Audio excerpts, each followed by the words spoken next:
কতদিন হয়ে গেল মানুষের মাংস খাই না। যাক, ভালোই হলো, জঙ্গলের শেষ পর্যন্ত একটা মানুষের বাচ্চা খুঁজে পেলাম। এবার এটাকে খুব আয়েশ করে খাওয়া যাবে। কি ব্যাপার নেকড়ে, ওকে ছেড়ে দে বলছি। ও হলো বনলতা, ওকে আমি চিনি, ওকে ছেড়ে দে। আরে বাবা, এই পরীটা খুব শক্তিশালী, আবার এখানে ঠিক চলে এসেছে।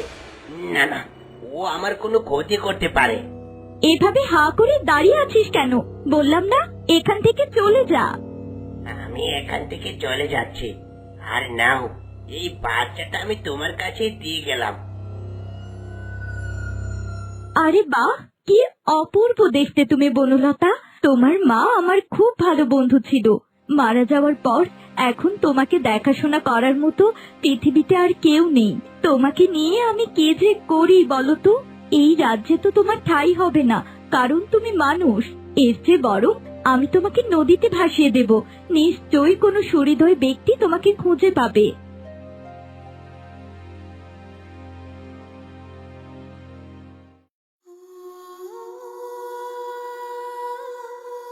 এই তো বনলতা, আমি তোমাকে পদ্ম পাতায় ভাসিয়ে দিচ্ছি।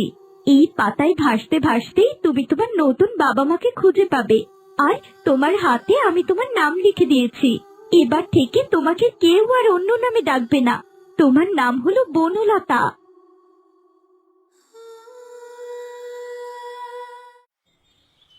সারাটা দিন হয়ে গেল, আজকে আমার বাড়িতে কি নিয়ে ফিরবো? ঘরের বৃদ্ধা মা, বউ, ছোট বাচ্চা, এতগুলো মানুষের খাবার আমি কোথা থেকে জোগাড় করব?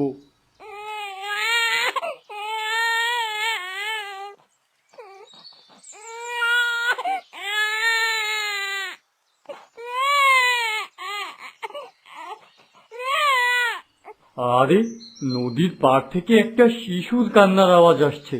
নিশ্চয়ই ওখানে কেউ আছে। না না, আমাকে ওখানে যেতে হবে।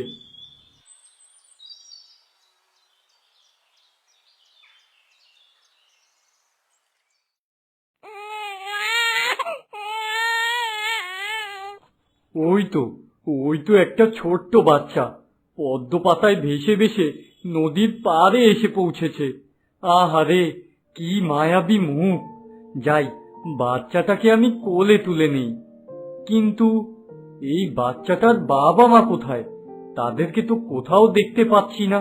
যাই হোক না কেন, এই বাচ্চাটাকে আমি বাড়িতে নিয়ে যাব। বনে অনেক ভয়ঙ্কর প্রাণী আছে, ছোট্ট বাচ্চা ফেলে রেখে গেলে ওরা যে ওকে নিয়ে যাবে।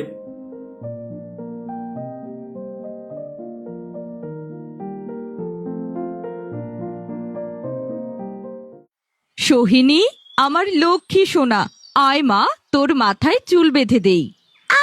কতবার বলেছি আমাকে বিরক্ত করো না। তুই বাচ্চা মেয়ে, তোকে কতবার বলেছি মার সাথে এভাবে কথা বলবি নে। এই বুড়ি, শুধু শুধু চেঁচিও না তো। তোমার কথাই আমার একেবারে মাথা ধরে যাচ্ছে। শাশুড়ি মা, আপনি কেন শুধু শুধু আমার মেয়েটাকে রাগিয়ে দিন বলুন তো? ওর এখন মন খারাপ, চুপচাপ বসে আছে। এই লাই দিয়ে দিয়ে তুমি মেয়েটার মাথা খেয়েছো। এক বেলা খেলে আরেক বেলা উপোসে থাকতে হয়, আর সারা দিন তোর বায়না এটা চাই সেটা চাই। কেন রে, নিজের বাপটাকে একটু শান্তি দিতে পারিস নে? এই বুড়ি অনেক বেশি কথা বলে। আচ্ছা মা, বাবা কখন আসবে? বাবা তো বলেছিল আমাকে রথের মেলায় নিয়ে যাবে।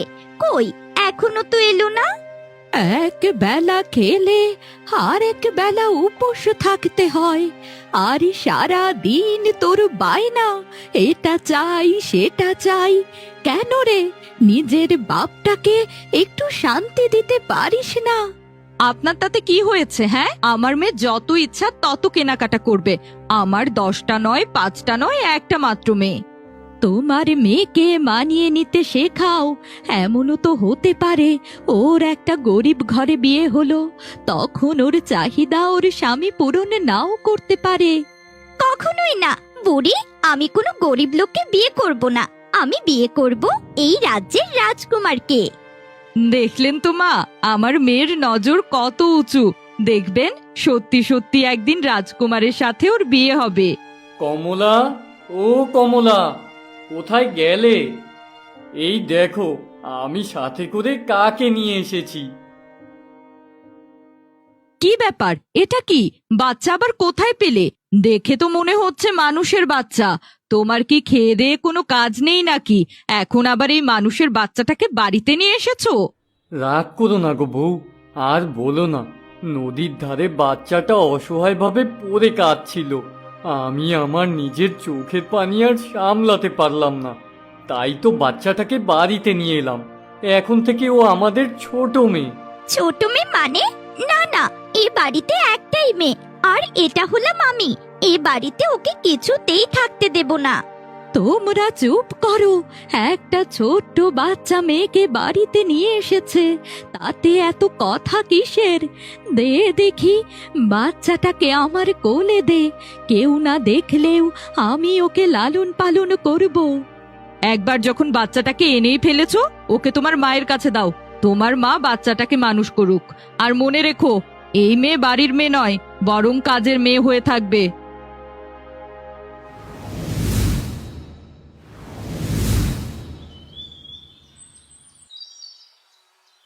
এই বনলতা, চলো, আমাদের দেরি হয়ে যাচ্ছে। অনেকক্ষণ আগে বাড়ি থেকে বের হয়েছি। আমাকে আর কিছুক্ষণ এখানে থাকতে দাও। এই চমৎকার সকাল, বাড়িতে যেতে মন চাইছে না। না না, এখানে থাকতে হবে না। বনলতা, তোমার মা এমনিতেই তোমাকে দু চোখে সহ্য করতে পারে না। যদি সে দেখে তুমি দেরি করে বাড়ি ফিরেছো, তোমার উপর দারুণ রেগে যাবে। মা আর সোহিনী দিদি সারাক্ষণ আমার উপর রেগে থাকে। এত সব ভেবে কিছুই হবে না। চলো, আমরা কিছুক্ষণ জঙ্গলে ঘুরে বেড়াই। এই যে শুনুন, আপনার কলসিতে কি একটু পানি হবে? দয়া করে আমাকে একটু পানি দিন, তৃষ্ণায় গলাটা একেবারে শুকিয়ে যাচ্ছে। হ্যাঁ নিশ্চয়ই, এই তো আমি কলসিতে জল ভরে বাড়িতে ফিরছিলাম। বাহ, কি রূপবতী মেয়ে! এত রূপবতী মেয়ে আমি আমার জীবনে কখনো দেখিনি। যাক, ভালোই হলো, আমি আমার মনের মতো যোগ্য পাত্রী পেয়ে গেলাম। কিন্তু আমি যে রাজকুমার, এটা ওর কাছ থেকে গোপন রাখতে হবে।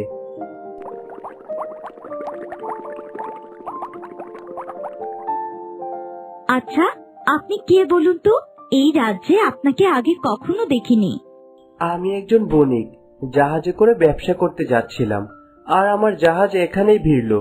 ভাবলাম একটু জায়গাটা ঘুরে দেখি, তখন হঠাৎ করে পানির তৃষ্ণা পেয়ে গেল।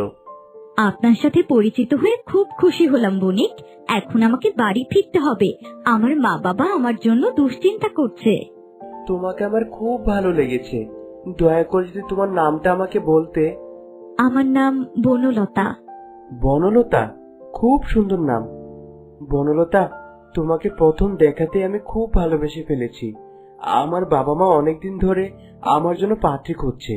যদি তোমার কোনো আপত্তি না থাকে, আমি তোমাকে স্ত্রী হিসেবে গ্রহণ করতে চাই। আমার বিয়ের ব্যাপারে আমি কিছুই জানি না।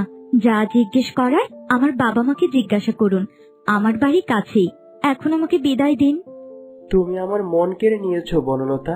প্রথম দেখাতেই তোমাকে এতটা ভালোবেসে ফেলবো ভাবতেও পারিনি। ঠিক আছে, যত তাড়াতাড়ি সম্ভব তোমার বাড়িতে আমি বিয়ের প্রস্তাব নিয়ে যাব।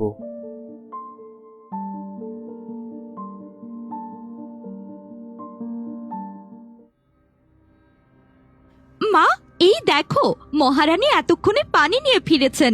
একবার লাঠিটা নিয়ে এসো। আজ ওকে মেরে যদি রক্ত বের না করি, আমার নামও সোহিনী না। হতচ্ছাড়ি, কোথা থেকে আমার কপালে এসে জুটেছিস? সারাদিন কোথায় ছিলি তুই? ঘরের সব কাজকর্ম ফেলে বাইরে ঠ্যাং ঠ্যাং করে ঘুরতে চলে গেলি?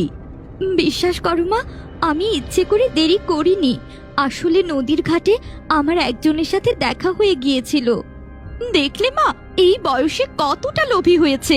যেই দেখেছে একটা ধনী বণিক, সাথে সাথে একেবারে পেছনে লেগে পড়েছে। বিশ্বাস করো, আমি কিছুই করিনি।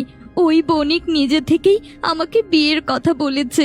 ওই বণিক আমাকে বিয়ে করতে চায়। কত বড় শখ! এখনো আমার বিয়ে হয়নি, ও নাকি বণিকের সাথে বিয়ে করবে। আমি বেঁচে থাকতে কখনোই তুই ধনী বণিকের সাথে বিয়ে করতে পারবি না। যদি বিয়ে করতে হয়, ওকে আমি বিয়ে করব। মেরো না মা, আমার বড্ড লাগছে। দয়া করে তুমি আমাকে আর মেরো না মা। বিয়ে করবে তাই না? তোর খুব শখ বিয়ে করার। তুই যদি বিয়ে করে এ বাড়ি থেকে চলে যাস, তাহলে বাড়ির কাজকর্মগুলো কে করবে? তাছাড়া আমার মেয়ে সোহিনী থাকতে আমি তোকে কোনো বড় লোকের ঘরে বিয়ে করতে দেব না। তোমরা এসব কি করছো? বনলতাকে এভাবে মারছো কেন? না না, ওকে ছেড়ে দাও বলছি, এখনই ছেড়ে দাও, তা না হলে কিন্তু খুব খারাপ হয়ে যাবে। চলে এসেছে একেবারে বনমালা অন্তঃপ্রাণ। নিজের নাতনির প্রতি কোনো টান নেই, সারাক্ষণ শুধু বনলতা আর বনলতা। আপনি জানেন বনলতা কি করে বেড়ায়? সে নদীর ধারে দাঁড়িয়ে দাঁড়িয়ে এতক্ষণ বণিকের সাথে প্রেম করে বেড়াচ্ছিল, আর বণিক নাকি ওকে বিয়ে করবে। তাই নাকি? আমার বনলতার বিয়ের সম্বন্ধ এসেছে। এত আগুনের মতো রূপ কোনো বণিক পছন্দ না করে কি আর থাকতে পারে? বুড়ি, এখনো সময় আছে, এই বনলতাকে তুমি বোঝাও, তা না হলে কিন্তু তোমাকে আর বনলতাকে আমি একসাথে বাড়ি থেকে তাড়িয়ে দেব। একবার নিজের দিকে তাকিয়ে দেখেছিস তোর কোনো দিন বিয়ে হবে না। তোর মতো কুৎসিত দেখতে মেয়েকে এ পৃথিবীর কেউ বিয়ে করবে না। এত বড় কথা আমাকে বলতে পারলে আমিও দেখব ওই বণিকের সাথে কার বিয়ে হয়।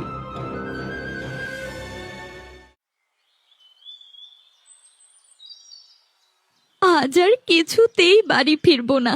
এত অন্যায় অপমান আমি আর নিতে পারছি না। প্রয়োজন হলে যেদিকে দু চোখ যায় সেদিকেই চলে যাব।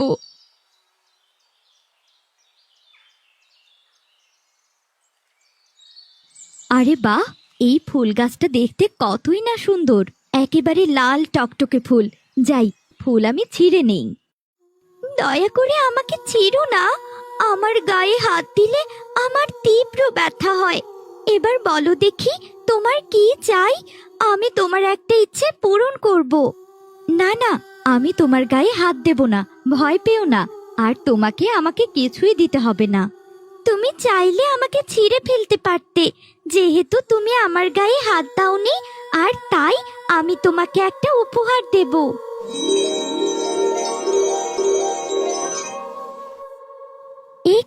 এ কি করে সম্ভব? আমার গায়ে এতগুলো গয়না কোত্থেকে এলো? নাও বন্ধু, এ আমার তরফ থেকে তোমার জন্য উপহার। আসলে আমি কোনো সাধারণ ফুল গাছ নই। একটা সাধু আমাকে মন্ত্র বলে এখানে পুঁতে রেখেছে, আর তাই আমি একটা জাদুর গাছে পরিণত হয়েছি। এই গয়নাগুলো নিয়ে তুমি বাড়ি ফিরে যাও, তোমার বিয়েতে সোনাগুলো কাজে লাগবে।